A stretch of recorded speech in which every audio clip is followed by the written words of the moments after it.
काले भेड़िए ने मौका देखकर हिरन के बच्चे को पकड़ लिया और जंगल की घनी घास में ले गया।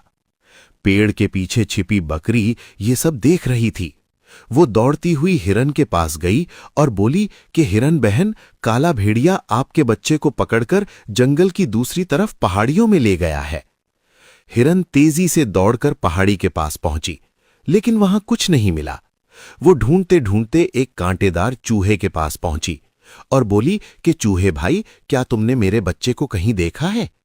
चूहा बोला, अरे नहीं बहन, मैंने नहीं देखा, मैं तो अपने बिल के अंदर आराम कर रहा था। हिरन आगे बढ़ी और एक जंगली कबूतर के पास पहुंचकर पूछा कि कबूतर भाई, क्या तुमने मेरा बच्चा देखा है? आगे क्या होता है जानने के लिए कमेंट करें, पार्ट 2 और फॉलो करें। और आंखों से आंसू गिर रहे हैं। वो कांपती हुई आवाज में कहती है कि मेरे बच्चे, मैं तुम्हें बचा नहीं पाई। उसी समय ऊपर से एक तेज आवाज आती है और कफीना चिड़िया उसके पास आ जाती है और हल्की सिसकी के साथ कहती है कि हिरन बहन, मुझे आपसे कुछ बात करनी है। ये हड्डियां आपके बच्चे की नहीं है। हिरन चिड़िया को देखकर पूछती है, क्या तुम सच कह रही हो? कफीना चिड़िया कहती है, हां, मैं सच कह रही हूं। काला भेड़िया आपके बच्चे को जिंदा ले गया था। आगे क्या होता है जानने के लिए कमेंट करें पार्ट 4 और फॉलो करें। कबूतर बोला, नहीं बहन, मैंने तो नहीं देखा, मुझे कुछ खबर नहीं है। लेकिन पहाड़ी की एक चिड़िया कफीना है जो ऊपर से हर चीज ध्यान से देखती है, शायद उसे कुछ पता हो। हिरन तुरंत कफीना चिड़िया के पास गई और बोली, क्या तुमने मेरे बच्चे को देखा है?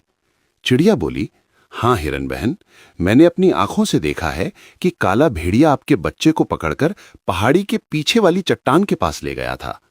ये सुनकर हिरन गुस्से में उस तरफ भागी, लेकिन वहां उसे सिर्फ हड्डियां पड़ी मिली।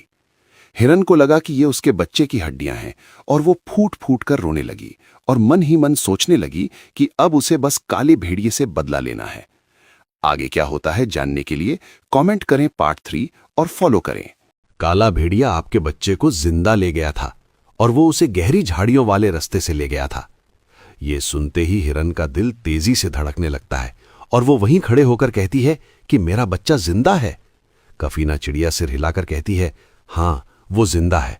आप गलत रास्ते पर चली गई थी, असली रास्ता तो पहाड़ी के पीछे से गुजरता है। हिरन के चेहरे पर दर्द की जगह उम्मीद आ जाती है और वो मजबूत आवाज में कहती है कि अगर मेरा बच्चा जिंदा है तो मैं उसे हर हाल में जरूर बचा लूंगी। ये कहकर हिरन पहाड़ी के पीछे वाले उस खतरनाक रास्ते की ओर बढ़ती है जहां काला भेड़िया उसके बच्चे को ले गया था। हिरन वहां पहुंचती है और आगे क्या होता है ये जानने के लिए कमेंट करें पार्ट 5 और फॉलो करें। हिरन दौड़ती हुई उस तंग रास्ते पर पहुंचती है जिसका रास्ता कफीना चिड़िया ने बताया था। कुछ कदम आगे जाते ही हिरन के कानों में हल्की सी सिसकी की आवाज आती है और वो चौंक कर देखती है कि पत्थरों के पास उसका बच्चा जिंदा बैठा है।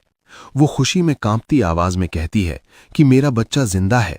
वो आगे बढ़ने ही वाली होती है कि तभी काला भेड़िया गुफा से बाहर निकलता है और गुर्राते हुए कहता है, रुक जाओ, अभी तुम अपने बच्चे को नहीं ले जा सकती। हिरन घबरा कर रुक जाती है।